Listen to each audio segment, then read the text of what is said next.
반갑습니다. 붓다의 복과 지혜입니다. 대덕이여, 이불순세계 보현 부처님과 그 대중들을 뵙고 싶지 않으십니까? 보현보살의 원력은 한없이 넓고 깊어 중생이 서원하는 그곳마다 부처님의 가르침이 드리워집니다. 이 불국토는 차별이 없고 모든 존재가 자비와 지혜 속에서 하나가 되는 곳입니다. 분별 없는 법문 속에서 우리는 나와 내 것이라는 집착을 놓고 참된 연불산매의 길을 걸을 수 있습니다. 그 길 위에서 불국토의 장엄함을 만나고 법희 속에 머물며 진리의 빛을 온전히 받아들일 수 있을 것입니다. 오늘 이 법문을 통해 여러분의 마음 속에도 보현보살의 원력이 깃들기를 바랍니다. 모든 존재가 깨달음으로 향하는 길에 함께 하시길 기원합니다. 자, 그럼 대덕이여, 이불순세계 보현 부처님과 그 대중들을 뵙고 싶지 않으십니까? 그 여정을 함께 해볼까요? 어느 날 한 젊은 수행자가 깊은 산속에서 정진하고 있었습니다. 그는 밤낮으로 참선하고 염불하며 부처님의 가르침을 따르려 했지만 마음 깊은 곳에는 늘 한 가지 의문이 자리하고 있었습니다. 나는 이렇게 수행하고 있지만 과연 깨달음에 이를 수 있을까? 내가 꿈꾸는 불국토는 어디에 있는가? 그는 이 의문을 품은 채 보현보살께 기도하며 간절히 원했습니다. 그러던 어느 날 한 노스님이 그를 찾아와 물었습니다. 그대는 불국토가 어디에 있다고 생각하는가? 젊은 수행자는 망설이며 대답했습니다. 저 먼 서방정토나 보현보살이 머무는 불국토에 있을 것입니다. 하지만 저는 그곳을 본 적도 만난 적도 없습니다. 그러자 노스님은 미소를 지으며 말했습니다. 보현보살은 원력으로 모든 중생이 원하는 곳에 나타난다고 하지 않았느냐? 네가 중생을 위하는 마음을 내고 모든 존재를 평등하게 대하며 부처님의 법을 실천할 때 그 순간 그곳이 바로 보현불국이니라. 그 순간 젊은 수행자의 마음 속에서 무언가 환하게 열리는 듯 했습니다. 그는 노스님의 말씀이 단순한 가르침이 아니라 부처님께서 설하신 깊은 진리임을 깨달았습니다. 그날 이후 그는 보현보살의 원력을 따라 자신의 작은 행위 하나하나를 중생을 위한 수행으로 바꾸었습니다. 그리고 마침내 그가 머무는 곳이 곧 불국토이며 모든 존재가 부처님의 법 속에서 함께 살아가고 있음을 깨닫게 되었습니다. 보현보살의 원력은 멀리 있는 것이 아닙니다. 마음이 있는 곳, 수행이 닿는 곳, 바로 그곳이 보현불국입니다. 옛날 한 나라의 왕이 부처님의 법을 깊이 공경하며 신심을 내어 널리 불법을 전하고 있었습니다. 그는 매일 법회를 열고 보시를 행하며 모든 사람들에게 자비를 실천하려 했습니다. 그러나 어느 날 한 신하가 왕에게 다가와 조용히 말했습니다. 전하, 거리의 거지들과 낮은 계급의 사람들이 법회에 참석하고 있습니다. 왕족과 귀족들이 함께하는 자리에 어울리지 않는 자들입니다. 그들을 막아야 하지 않겠습니까? 왕은 깊이 생각에 잠겼습니다. 그는 부처님의 가르침을 따르고 있었지만 신하의 말도 일리가 있는 듯 했습니다. 그래서 직접 부처님을 찾아가 여쭈었습니다. 세존이시여, 불법을 배우고자 하는 자들에게 차별을 두어야 합니까? 과연 법을 받을 자격이 있는 자와 없는 자가 따로 있는 것입니까? 부처님께서는 부드러운 미소를 지으시며 한 잔의 맑은 물을 가리키셨습니다. 왕이여, 이 물을 보아라.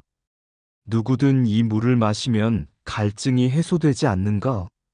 물은 왕과 귀족만을 위해 존재하는 것이 아니라 가난한 자와 동물들까지도 함께 생명을 유지할 수 있도록 한다. 법도 이와 같아서 누구든 듣고 실천하는 자는 깨달음을 얻을 수 있다. 보현보살의 원력은 모든 중생에게 평등하게 펼쳐지나니 누구도 제외되지 않느니라. 왕은 깊이 깨닫고 다시 궁으로 돌아와 선언하였습니다. 이제부터 내 법회에는 왕족과 귀족뿐 아니라 가난한 자, 병든 자, 심지어 나그네와 거지라도 참석할 수 있도록 하라. 부처님의 법은 모든 이에게 평등하니라. 그때부터 그 나라에서는 신분과 계급을 뛰어넘어 누구나 부처님의 가르침을 배울 수 있게 되었습니다. 그리고 마침내 사람들은 서로를 있는 그대로 존중하고 자비로 감싸며 살아가기 시작했습니다.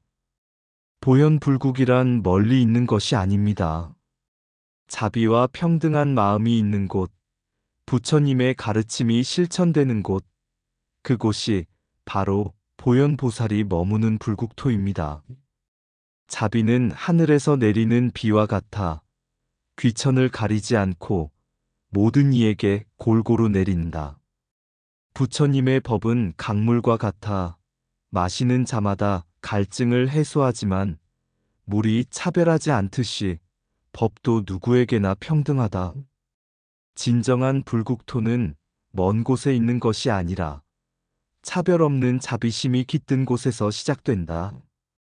부처님의 가르침을 듣는 데 있어 신분도 배경도 중요하지 않다.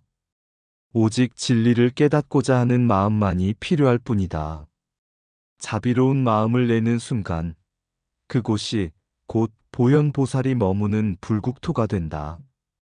법을 실천하는 이에게는 누구나 부처님의 미소가 깃든다. 그것이 곧 깨달음으로 가는 길이다. 한 그릇에 맑은 물이 온 세상의 갈증을 해소하듯 한마디의 진리가 모든 중생을 구제한다. 부처님의 자비는 태양과 같아 가리지 않고 모든 존재에게 빛을 내리지만 이를 받아들이는 것은 각자의 마음에 달려있다. 신분이 높다고 깨닫는 것이 아니고 가난하다고 어두운 것이 아니다. 마음을 닦는 자가 부처의 길에 들어선다. 왕도, 거지도, 학자도, 문맹도 부처님의 법 앞에서는 다만 배우는 이일 뿐이다. 불국토는 다른 곳에 있는 것이 아니라 차별을 버리고 평등한 마음을 내는 순간 그대의 가슴 속에 피어난다. 참된 연불은 입이 아니라 마음에서 우러나오고 참된 법문은 말이 아니라 행동으로 펼쳐진다. 어둠을 밝히는 등불처럼 부처님의 가르침은 모든 중생이 나아갈 길을 인도한다. 탑을 세우고 불상을 모시는 것보다 중요한 것은 모든 존재를 향한 자비심을 세우는 것이다. 중생과 함께 울고 중생과 함께 웃는 그 마음이 곧 보현보살의 원력이다. 옛날 사위성 기원정사에서 부처님께서 많은 비구들과 함께 지내실 때였다. 어느 날 한 젊은 비구가 찾아와 부처님께 질문을 드렸다. 세존이시여, 왜 우리는 이 많은 계율을 지켜야 합니까? 계율이 없으면 수행을 할 수 없습니까? 부처님께서는 미소를 지으며 제자들에게 이렇게 말씀하셨다. 비구들이여, 강을 건널 때 튼튼한 배가 필요하듯이 수행자가 열반을 향해 나아갈 때 계율은 그 배가 된다. 배가 없다면 거친 물살에 휩쓸려 떠내려가듯 계율이 없다면 탐욕과 어리석음의 물결에 빠지게 된다. 그리고 부처님께서는 다음과 같은 비유를 들려주셨다. 어느 마을에 두 개의 다리가 있었다. 하나는 단단한 돌로 지어져 오래도록 마을 사람들을 안전하게 건너게 했고, 다른 하나는 나무로 만들어졌으나 관리를 소홀히 하여 썩어 무너지기 직전이었다. 어느 날 두 여행자가 이 마을을 지나가게 되었다. 한 사람은 조심스러워 튼튼한 돌다리를 건넜고, 다른 한 사람은 편한 길을 찾다가 썩은 다리를 선택했다. 그 결과 돌다리를 건넌 이는 무사히 길을 이어갔지만, 썩은 다리를 건넌 이는 강물에 빠져 큰 어려움을 겪었다. 부처님께서는 이 비유를 들려주신 후 제자들에게 말씀하셨다. 이와 같이 계율을 지키는 자는 안전한 길을 걷고, 계율을 어기는 자는 위험한 강물에 빠지게 되느니라. 계율은 속박이 아니라 보호이며 장애가 아니라 해탈의 길이다. 너희는 계율을 짐이라 여기지 말고 스스로를 보호하는 방패라 여기도록 하라. 이 말씀을 들은 젊은 비구는 부처님께 깊이 절하며 말했다. 세존이시여, 이제 저는 계율을 지키는 것이 단순한 규칙이 아니라 깨달음의 길임을 알게 되었습니다. 그날 이후 그는 더욱 정진하며 계율을 철저히 실천하였고, 후에 존경받는 장로 비구가 되었다고 한다. 부처님께서는 단순히 수행자들이 규칙을 따르길 바라신 것이 아니라, 계율이야말로 탐욕과 번뇌로부터 벗어나 해탈로 가는 필수적인 과정임을 강조하셨다. 계율이 있기에 수행자는 흔들리지 않고 올바른 길을 갈 수 있으며, 공동체 역시 화합을 유지할 수 있다. 이러한 가르침은 오늘날 우리 삶에서도 적용된다. 올바른 원칙을 세우고 그것을 실천하는 사람은 결국 평온과 지혜를 얻지만, 순간의 편리함을 위해 원칙을 무너뜨리는 사람은 결국 어려움에 처하게 된다. 그러므로 계율은 우리를 속박하는 것이 아니라 오히려 자유롭게 하는 길이다. 계율을 지키는 자는 스스로를 보호하며, 계율을 어기는 자는 스스로를 해친다. 담마파다 157. 바람에 흔들리지 않는 바위처럼 계율을 지키는 자는 유혹 속에서도 흔들리지 않는다. 작은 구멍이 배를 가라앉히듯 사소한 계율에 무시는 수행을 무너뜨린다. 계율은 족쇄가 아니라 등불이니 이를 따르는 자는 길을 잃지 않는다. 불은 그릇에 담아야 유용하듯 계율 없는 지혜는 곧 사라질 불꽃과 같다. 강을 건너는 자에게 튼튼한 다리가 필요하듯 해탈을 구하는 자에게 계율이 필요하다. 계율은 수행자의 갑옷이며, 그것을 지키는 자는 번뇌의 화살에 다치지 않는다. 정결한 마음과 계율을 함께 갖춘다면 그 사람은 이미 부처의 길을 걷고 있는 것이다. 계율을 어기며 수행을 바라는 것은 물 없는 강에서 배를 띄우려는 것과 같다. 물방울이 모여 큰 연못을 이루듯 작은 계율의 실천이 큰 깨달음을 이룬다. 계율을 따른 삶은 바람에도 꺼지지 않는 등불과 같아 어둠 속에서도 길을 밝힌다. 탐욕이 많은 자는 계율을 지키기 어렵고, 계율을 지키는 자는 탐욕에 휘둘리지 않는다. 계율은 울타리가 아니라 다리이다. 이를 잘 지키면 끝내 해탈의 강을 건널 것이다. 한 사람의 삶은 계율로 인해 고귀해지고, 계율 없는 삶은 방향 잃은 배와 같다. 계율은 수행자의 맑은 거울이니 이를 깨끗이 닦으면 진실한 자아를 볼 수 있으리라. 계율은 해탈의 길이며 수행자의 가장 든든한 보호막입니다. 옛날 한 수행자가 깊은 산속에서 연불 수행을 하고 있었다.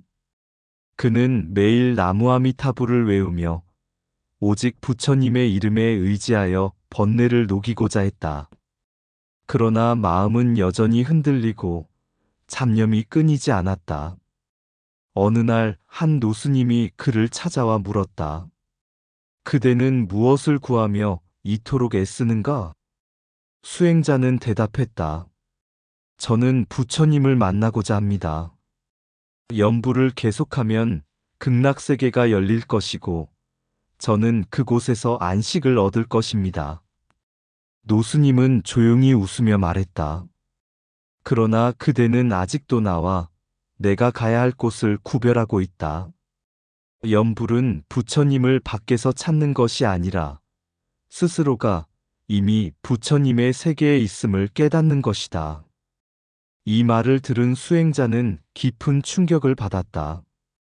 그는 자신이 부처님의 세계를 찾기 위해 애쓰면서도 여전히 자신과 부처님을 나누고 있었다는 사실을 깨달았다. 그날 밤, 그는 다시 연불을 시작했다.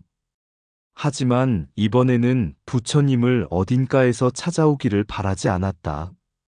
대신 한 호흡, 한 연불 속에서 모든 것이 하나로 조화되는 느낌을 경험했다. 그 순간 주변의 나무와 바람, 새소리조차도 부처님의 법문처럼 들려왔다. 그는 깨달았다. 극락은 멀리 있는 것이 아니라 청정한 마음이 머무는 바로 그곳에 있다. 그때부터 그는 더 이상 극락을 찾지 않았다. 오히려 그가 가는 모든 곳이 불국토가 되었으며 중생들에게 그 깨달음을 나누어 주었다. 염불은 단순한 기도가 아니라 나와 내 것이라는 집착을 벗어나는 수행이다. 극락세계는 멀리 있는 것이 아니라 이미 지금 이 순간에도 펼쳐질 수 있다. 모든 존재가 하나로 연결되어 있으며 법문은 자연 속에서도 들을 수 있다. 한 마음이 청정하면 그곳이 바로 불국토이며 염불하는 순간이 곧 삼매이다. 염불은 부처님의 이름을 외우는 것이 아니라 마음속에서 부처님과 하나 되는 길이다. 진정한 깨달음은 나를 넘어서 모든 존재가 하나임을 아는 것이다. 극락은 멀리 있는 것이 아니라 내 마음의 평온 속에 이미 존재한다. 염불삼매에 들면 세상의 모든 소리는 부처님의 법문이 된다. 자신을 넘어서서 진정한 깨달음은 세상과 하나가 되는 것이다. 불국토는 외부에서 찾는 것이 아니라 내 마음 속에서 찾을 수 있다. 깨달음은 외적인 것이 아니라 내면의 평온과 자비로 이루어진다. 나라는 경계를 넘을 때 우리는 진정한 법피의 세계에 들어간다. 염불을 통해 우리가 깨닫는 것은 부처님과의 연결이 아니라 나와 세상의 연결이다. 모든 존재는 하나로 이어져 있으며 그 깨달음이 곧 불국토를 여는 열쇠이다. 마음이 청정하면 모든 곳이 바로 불국토가 된다. 세상의 모든 것에는 부처님의 법이 스며들어 있다. 그것을 느낄 때 우리는 깨달음을 얻는다. 깨달음의 경지는 외부에서 찾는 것이 아니라 자신의 내면에서 찾아야 한다.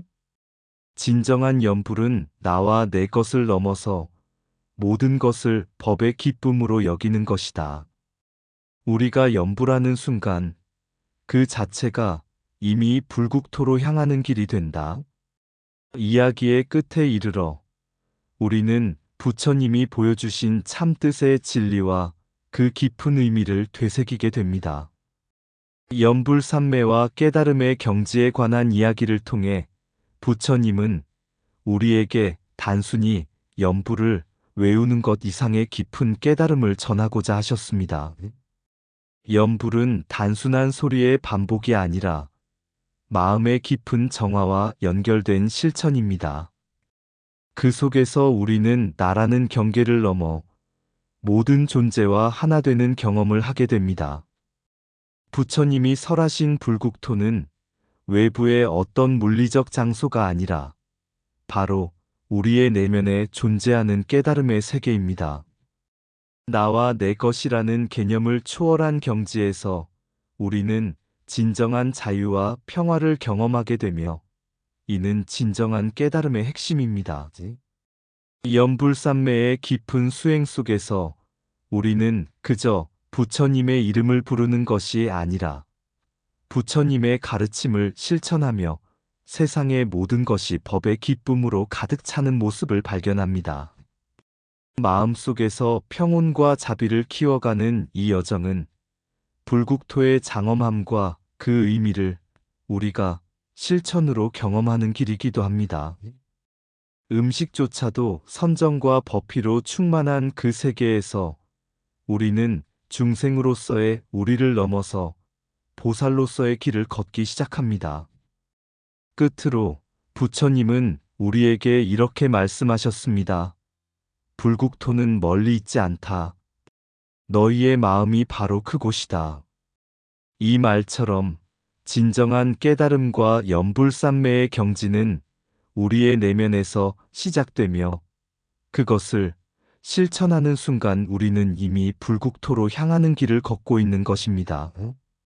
부처님의 가르침을 통해 우리는 매 순간 마음의 깊은 진리를 깨닫고 그 깨달음을 세상과 나누는 삶을 살아갈 수 있습니다. 그 길이 바로 우리가 추구하는 자비와 지혜, 그리고 진정한 깨달음이 자리한 길임을 기억하십시오. 보현의 세계, 그 끝없는 길, 나와 내 것, 그 경계를 넘어서 연불의 소리는 바람에 실려 마음의 평화로 가득히 채워진다. 불국토의 땅은 멀리 있지 않네. 내 마음이 그곳이요. 내가 그곳을 걸으니 보배로 장식된 세상, 자연의 아름다움, 법의 기쁨으로 음식을 나누고 깨달음을 나누니 자비의 손길, 중생을 구하는 보살들, 삼보의 빛은 영원히 꺼지지 않으니 평등한 세계에서 나도 그 속에 살고 차별 없는 삶을 배우며 그 길을 걷는다. 너의 마음이 바로 불국토. 부처님의 말씀은 마음속 깊은 울림, 연불산매로 마음을 닫고 분별을 넘은 진리로 나아가리. 여기서 지금 이 자리에서 우리는 이미 깨달음의 길을 걷고 있다. 나와 내 것, 내가 아닌 것, 그 경계를 넘어 진정한 자유를 얻으리. 불국토는 바로 이곳 마음속에 깨달음이 펼쳐지는 길 위에서 부처님의 가르침을 따라 자비와 지혜로 세상의 빛을 비추리. 이상 붓다의 복과 지혜였습니다. 오늘도 복지구족한 날 되세요. 구독과 좋아요는 붓다의 복과 지혜를 밝히는 큰 자비의 등불이 됩니다.